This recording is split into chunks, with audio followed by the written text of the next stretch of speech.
And we do welcome our dear friend, the Reverend Diane Stark, minister in the Universal Spiritual Center of Michigan and of Muskegon. And we do embrace her words of storytelling, of light and love. Her intention is to keep spirituality foremost in people's lives, and tonight she'll do that gratefully and lovingly.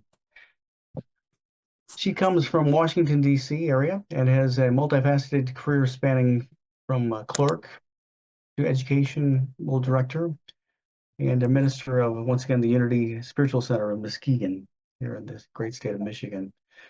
Tonight we embrace her topic. It's embracing yourself, and let's embrace her now as she shares her words of wisdom with us tonight. And we'll hand things over to Diane right here, right now. Well, thank you so much for that introduction. And wasn't it fun? He asked me to give him a new introduction. I said, it keeps getting simpler and simpler. Yeah. And it's so good to see all of you here, all of you who are friends, whether yet to be or already been. This is such a gift to be able to share with you. So thank you. Thank you for being here. And thank you for inviting me. And so when Nancy called and asked me if I would speak, I was just in the throes of creating this talk for my own church, called Embracing Yourself. And it was part of a series of practical spirituality. So if you're gonna aspire and entertain a spiritual approach to your life experience, what good is it? Does it help you be healed and have good health? Yes. Does it help you be prosperous and have your needs met sufficiently? Yes. Does it help you have better relationships? Yes. But then when it comes to having a relationship with yourself, see, that's very complex, and it's a lifelong, I think I've found it to be a lifelong process. And I think that every single person who's here tonight listening to me has a very fulfilling relationship with themselves. I think I'm preaching to the choir here. I know that all of you have given great attention to being in a loving and accepting relationship with yourself and getting that you are divine, and that you are the expression of the divine. So yeah, I don't feel as though I'm offering you something that is life-changing or affords you some kind of a breakthrough. But I do think that if we hold the space for everyone we come in contact with, everyone who is struggling with these issues of our own relationship with ourselves, it's a great work to do. We do need to do it, And as I was trying to identify the things that I've had to work on to be satisfied within myself, to be happy within my own body, within my own mind and body. There's been so many discoveries, like for instance, okay, just anthropologically, human beings, Homo sapiens, have developed a evolutionary characteristics, of our temperament, of our instinctual patterning of behavior that we have to deal with, we have to recognize, we have to use. It overtakes us, really.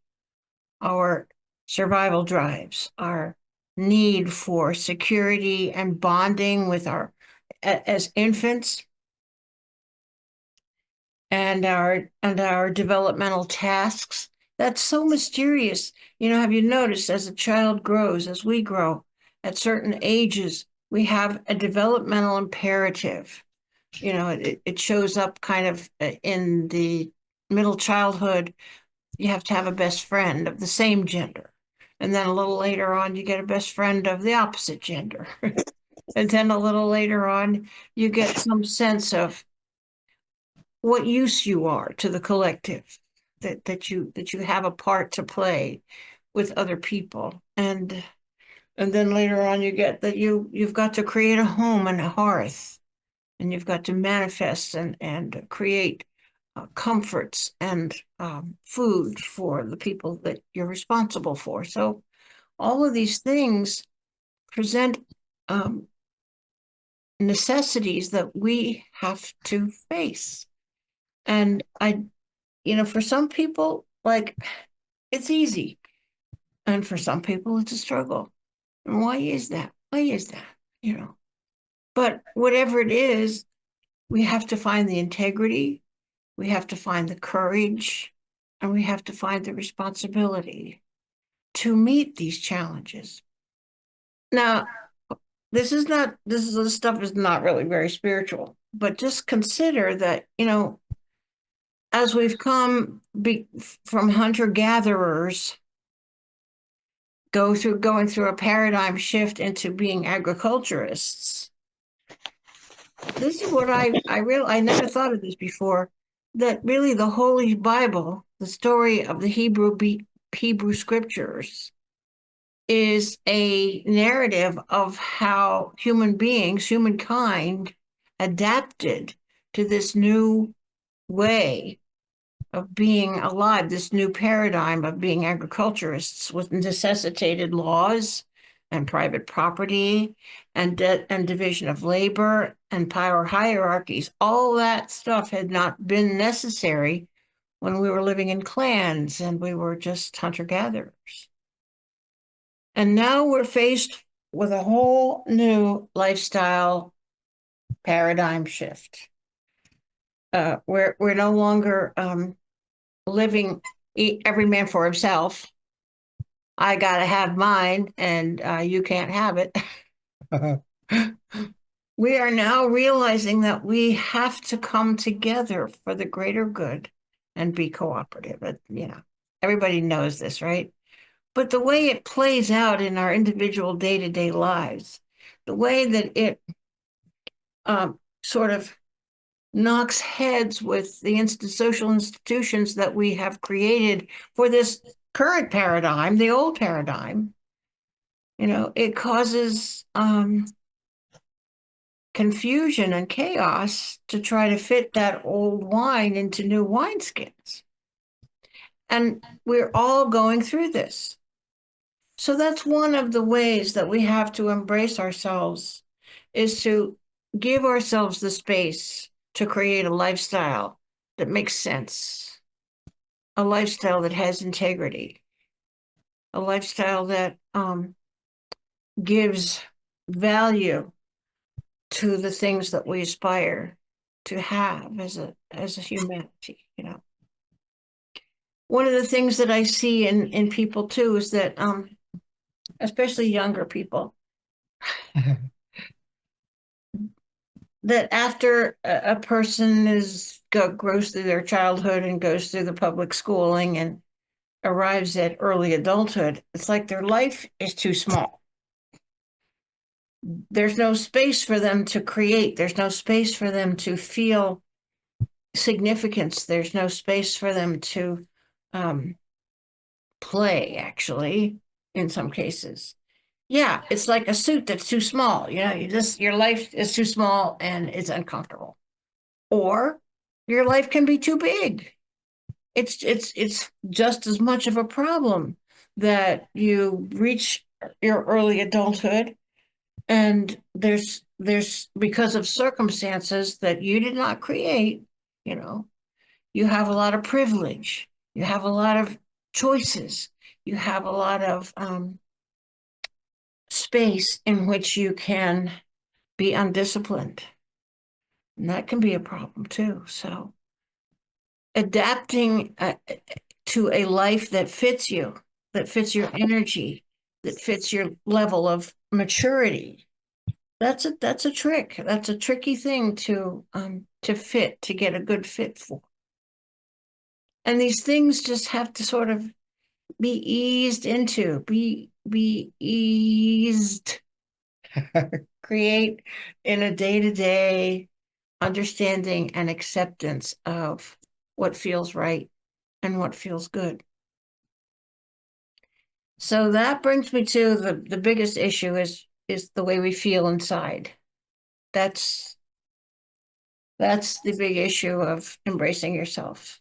Do you feel like you deserve to be happy? Do you feel like you're worthy of being loved by someone who you love? Do you feel like you have the skill and the knowledge to perform at some level that you feel would be honorable?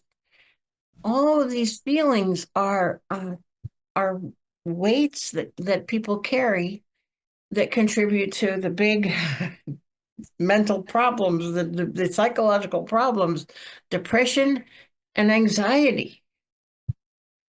And I say that because of the lifestyle that we have fallen into, because of so much privilege and affluence and productivity and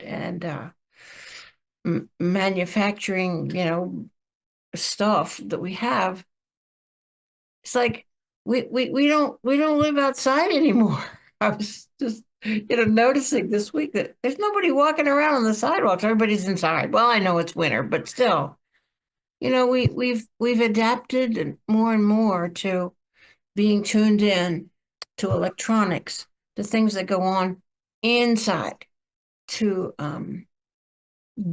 doing activities that are inside. And I think that being outside does something that balances you, that gives you a sense of your size and your dimension and your power to be outside and not stay inside too much. That's just one little thing. And then as children grow up, these days the way we do our childcare and our education, we manage every moment. They don't have any choices. We manage, this is the time that you're going to do this, and now it's time for free play, and now it's time for a math, and now it's time for lunch, and now it's time for after school games. But it's never time to just, make it up. Make up what you want to do. And without that process of a person psychologically creating their own experience, that gives way to the space for depression and anxiety, both, either one. I can see where the depression results as the lack of freedom, the absence of the experience of initiative. And the anxiety develops as like I've never figured out what I was doing, so how am I going to figure it out now? And these are very subtle nuances of lifestyle that have developed out of becoming urbanized, becoming and suburbanized, and just becoming so dependent on the manufactured goods and distribution chains that have become inherent in our lifestyles. So, how do we find this relationship with ourselves? How do we get in touch with the guts, the feelings, the thoughts, the passions that we come into this life with? And see that in itself is such a mystery, because every soul that comes through comes from the infinite through the birth canal and is born as a baby, has these mysterious qualities of temperament and personality and mentality, and that where do they come from? Partly they're hereditary, partly they are from past lives. I think would you all agree that that's what it seems obvious to me? a lot of people would not agree with that, but and the Native Americans, the indigenous people of the Indians, they were so astute because they just would observe the unique qualities that a little child would express and then give them a name based on those unique qualities. I just love that. I love that, you know.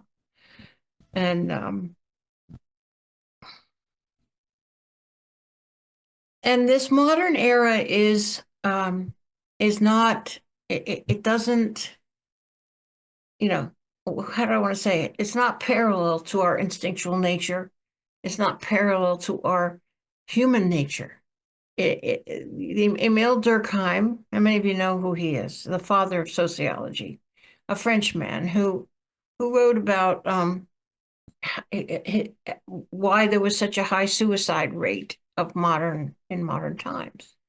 Because he said modern man is estranged and alienated and lonely and alone. And this is why uh, he caves. This is why he can't survive psychologically, because we have created such an isolated and estranged climate for the human personality in some cases. So now I'm going to leave that all of that negativity down behind, just to show you what we're up against, just to see the problems that we have to resolve and talk about what it what it is to be fulfilled, and how we can find that place where we realize that, you know, we're never alone, because we are spiritual and we are part of all the rest of the cosmos that is also spiritual. And so there's never any reason to feel lonely or isolated or alone. We can solve those problems of feeling not worthy when we realize that we have unlimited possibility. That's what some, did you notice in the Academy Awards, there was this one scene where something, you can do anything you want to, from Wicked. Did anybody see that? And the gal says, I know, you know. And that's what we need, is that optimism. If without that kind of optimism and faith in ourselves, it's hard. It's hard to be in your own skin. It's hard to live within your own um, lifestyle, within your own, you know, skin, like I said, within the confines of your own consciousness. And spirituality is really, it's the boon, it's the key, because it unlocks you. It opens you up to the awareness of great possibility and your own power to be free. I have on our business cards, I have, you know, let your heart be free. That's all you have to do, is let your heart be free. And just by pronouncing those words, we come so far forward. So now there's also a little angle to this that I want to bring out, is that you know the story of Solomon, and when he was asked, you know, by Jehovah, we call it Yahweh, Yahweh in a dream, you know, what it would, you know, ask anything that you want and I'll give it to you. And he asked for an understanding heart. And so the wisdom of that heart is displayed, you know, in the wonderful story of how the two women living in the same house, one woman's baby died in the night, and both women claimed that the living child was theirs. And they went to the king, Solomon, and he listened to their case, and then he said, so just cut the child in half and give each mother half. So the one mother says, no, no, no, she can have it. It's okay. And then he says, no, that's the real mother. Give her the baby. Yeah. Yeah. Beautiful wisdom there. I mean, we couldn't do that today, right? In our courts, but yeah.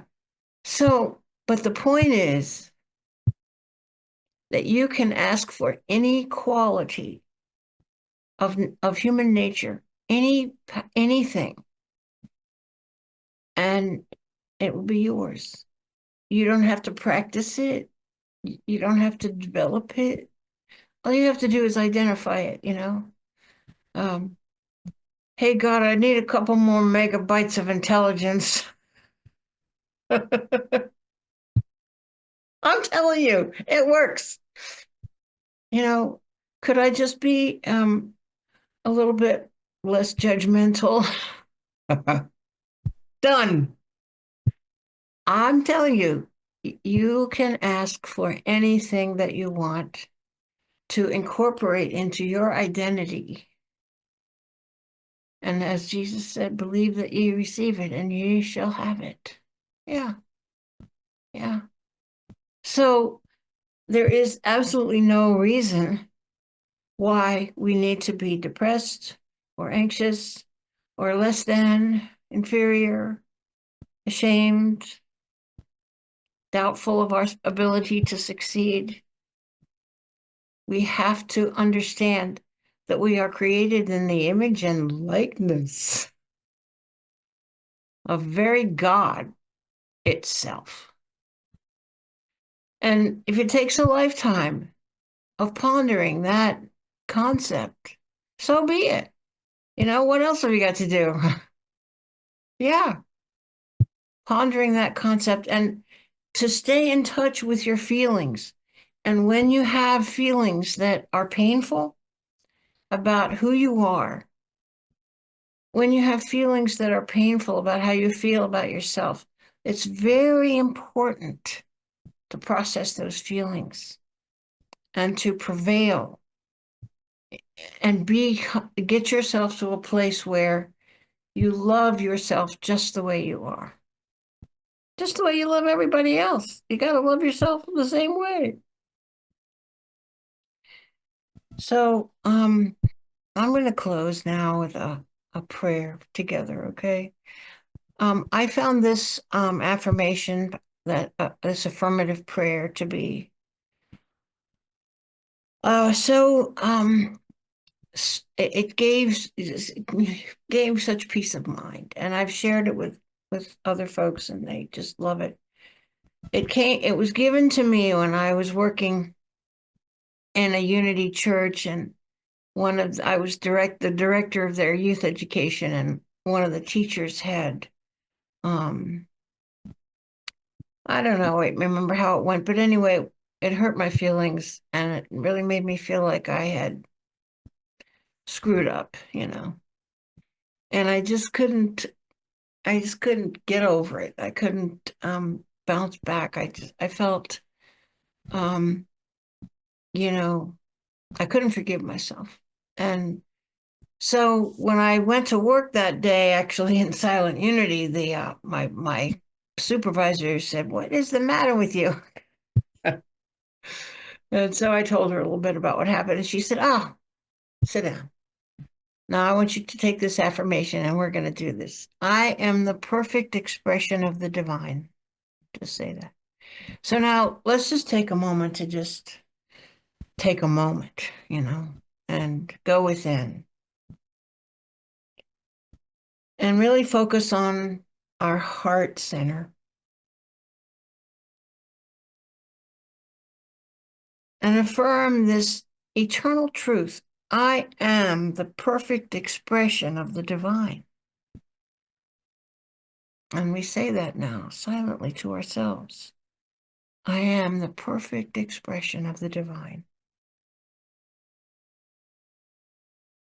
Right now, just as I am,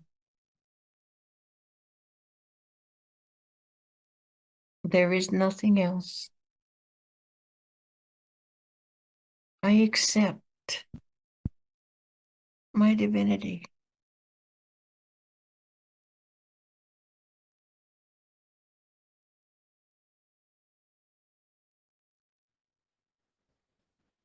And so we remember when Jesus was baptized by John the Baptist, and the Spirit of God descended as a dove and said, "This is my beloved, in whom I am well pleased." This is what we always have. To know that we are the beloved, in whom the Creator is well pleased, even as we are also likewise.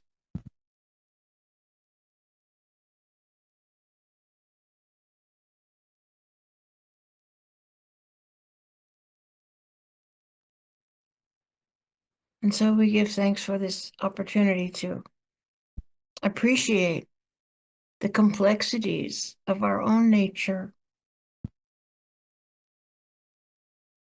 and to know that we are ordained to express those qualities with grace, with love, and with wisdom. And so it is. Amen.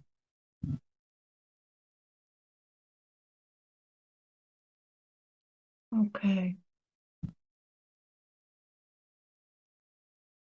Any questions? Comments? Wow.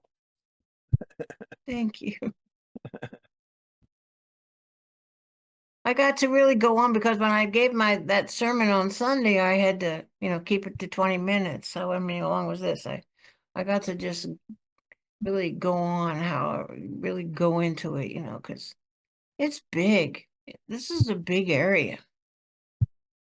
Allowing each other to be gentle within our own selves is the message that really came across tonight, Diane. So thank you. And yeah, we are blessed and we are created in image and likeness of God. We got to keep on reminding ourselves of that. Very true.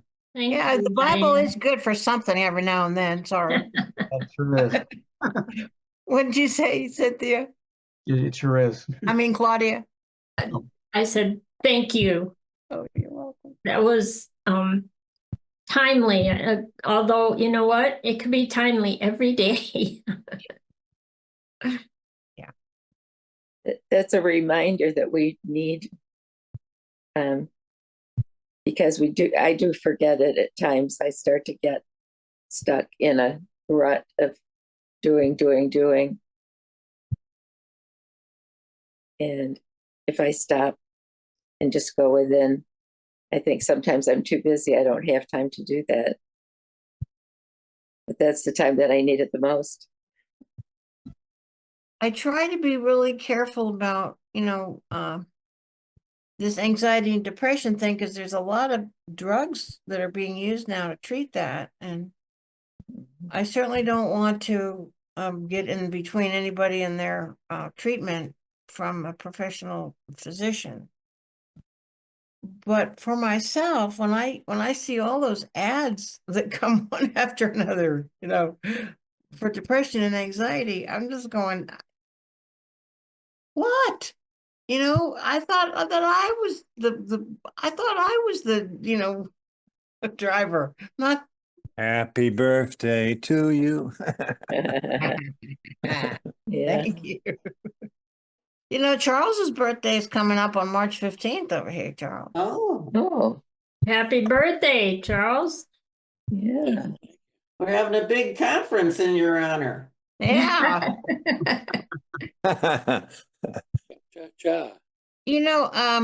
I was telling, okay, so for the month of March, I have to do a sermon every Sunday now, and still, and instead of adopting the theme of Lent, which is traditional for this time of year for Yeah. anything that is considered Christian, I was making the point that we alternative churches that are groups that are interested in spirituality and in consciousness awakening, we're not really derived from Catholicism, Roman Catholicism. And even Protestantism is protesting the authority of Catholicism. We sort of arose out of alternative roots, I think. And so it is not it's not obligatory that we have to have these things that are the traditions of Orthodoxy, Lent, Good Friday, Ash Wednesday, Palm Sunday, et cetera, et cetera. I don't want Yeah. to throw out Easter and Christmas, but I'm just saying that instead of having a Lent theme this year, I'm having a theme called the Signs of Ascension. Because I think that's an equal parallel to approaching the Easter experience. Jesus ascended. And so as we prepare for the Easter experience, we can cultivate an awareness of the process of ascension, which I think he actually did in this, if you can follow that in the scriptures. So we're talking about that instead of Lent as our approach to Easter and our preparation for the experience. So when you step outside the lines, sometimes you get into dangerous waters. But that's, it seems to be going okay.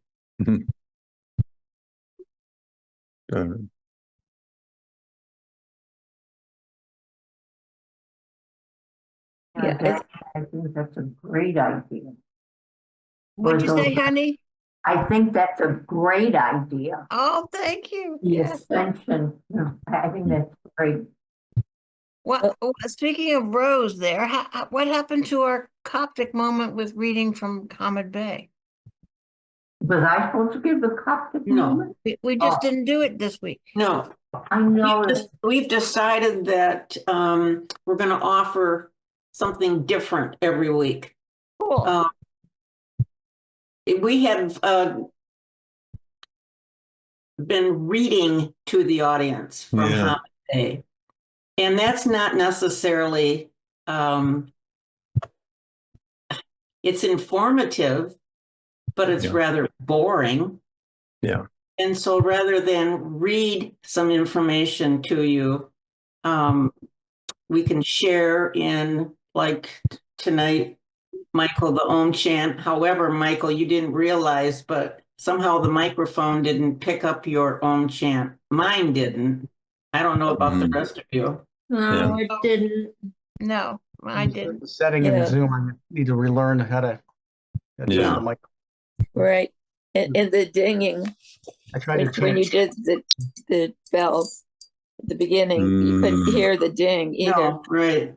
It wants to clear out anything that it thinks is interference noise or something. Oh, okay. It's that artificial intelligence that thinks it's Oh. smarter than we are. Not. One of the things I propose to see, Nancy, is we have a Coptic thought of the day. Uh-huh. So some quote from Hamid Bey to chew on. Yes. Just one sentence, one or two Something sentences. experiential Yeah. that we can Right. all think about it as a group and discuss and ponder on, and rather than being read to. I Well, don't know. it's been a while ago, but Alan Tutt had charge of the evening. It was I don't remember now, but anyhow, he shared his thoughts and it was amazing. I should have wrote down the date of when that was.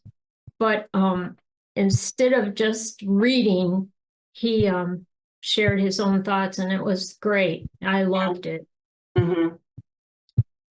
Yeah.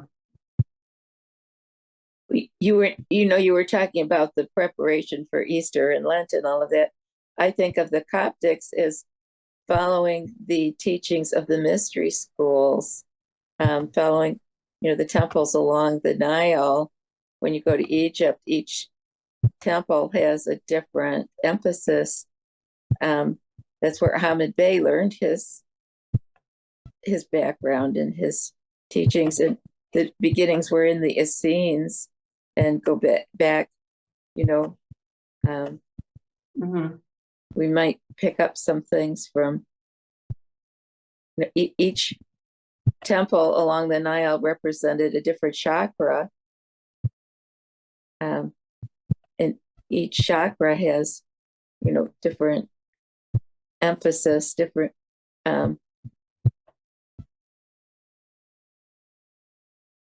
each is a spiritual part of us, and each is necessary.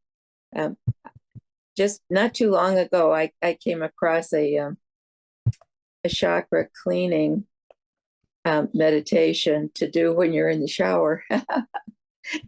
And when I shower, I clean my chakras now Yay. with the chakra meditation. And I think I feel better. Wow. Yeah. It's just a matter of getting your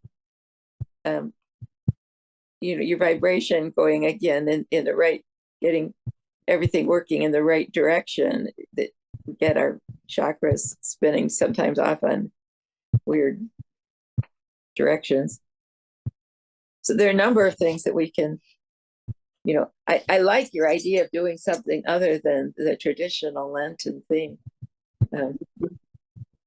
I get a lot out of our group discussions before our meetings. That's more social. But then after the speaker, then we sit and talk about what it has meant to us and the different takes on what the speaker has presented. And that gives us, without the Coptic moment, that gives us time to do that. And I think that's beneficial. Always the interaction between all of us. So, and if you've got any ideas, like we just talked about, jot them down and send them to myself, Steve, Michael, and see what we can do to incorporate some topics of interest.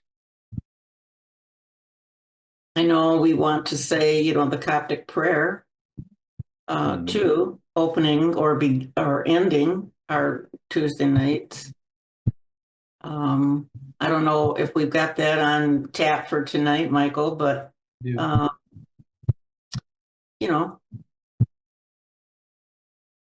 that's a positive, beautiful, affirming prayer. I like that. So Even the tapestry behind you, Michael, I'll bet there's a big message that you could give us with all the symbolism. It's just bringing me closer to the Coptic Center. That was on the piano at the center. It's just a photo of it now, but yeah. Yeah, it's cool, Yeah, man. a lot of symbolism there with what John talked about with King Arthur and the round table, that we're all a round table as a Coptic family. And yeah. I thought you actually had a tapestry there. That's just the photo background, huh? Photo of it that I took, yeah. No, cool, man. Hey, Nancy, I remember at the Coptic Center, and we used to go there, and where John talking about chakras, higher chakras, beyond. And so every time I meditate, I think about that, think about the higher chakras. yeah, That John mentioned, which was really, really helped me a lot with my own journey. So I want to thank you and thank him so much. Thank you. Don't thank me. He was the one that You know what I mean, man. was inspired to Yeah, about that. So he was great, man. He was unbelievable. You Yeah, know what? He still is. I know. and I know in one of his talks, he talked Yep. about that. So Yeah. we just would have to search for that particular talk and listen to it again. Yeah.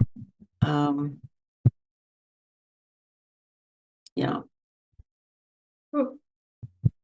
I miss him so. I'm sure you do too, Nancy. But I take away from Diane, but talking about the heart. I mean, my heart is my transplant heart. Yeah. It's amazing. It's a miracle. Really, it's just to be among you and talking to you and seeing you and Diane, you're just a wonderful talk tonight. Thank you. Can't stress how much you move me. You move me to write more. And all you people are just so blessed, So blessed to be among you. We are the perfect expression of the divine. Yes. Right. And Janice too. Hi, Janice. I love you. I think about Jim too. I say a prayer to Jim and John and Betty DeRee, all people, all the Coptic people that I tell you, those passed two on. guys were enlightened. I I know, tell you, man. I know. Beautiful, beautiful. Jim was such a student, wasn't he, Janice? He just read Yeah, and read and read and shared what he read. I know, man. Oh, Both inspirations.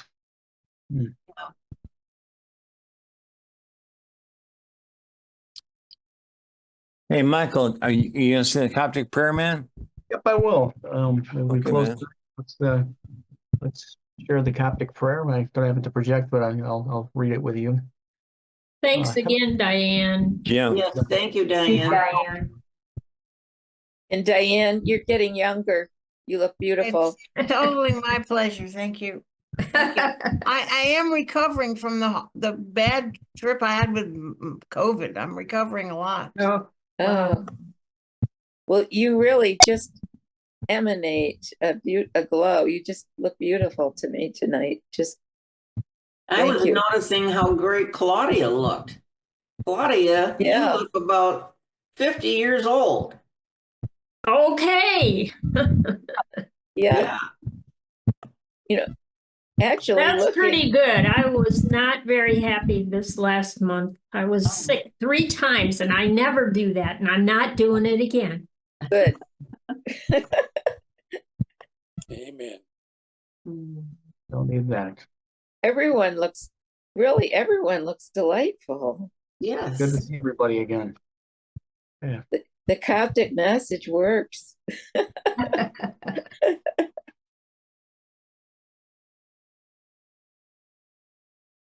We close tonight the Coptic prayer. Heavenly Father, make my heart thy garden of joy and happiness, thy temple of peace. May the radiant lights of the Spirit illuminate the pathway of my life, uniting my soul and mind into one thought. Diane Goodexter. May the perception of such enlightenment guide me in the fulfillment of my thoughts and desires, and may the fragrance of thy presence be ever manifested in my life. Peace, peace, and may that be so. Blessings, everyone, and enlightening evening, and thank you again, Diane, as we take the time to embrace ourselves and have open hearts and embrace our paths we're on as we go forth in another week ahead. And let's take some of the wisdom tonight that we learned with us in the week ahead as well. So blessings, everyone. So great to see you all. Thank you, Mike. Thank you, Diane. Thank you, Good Diane. night. Good night. Blessings. Good night, everyone. Good night, everyone.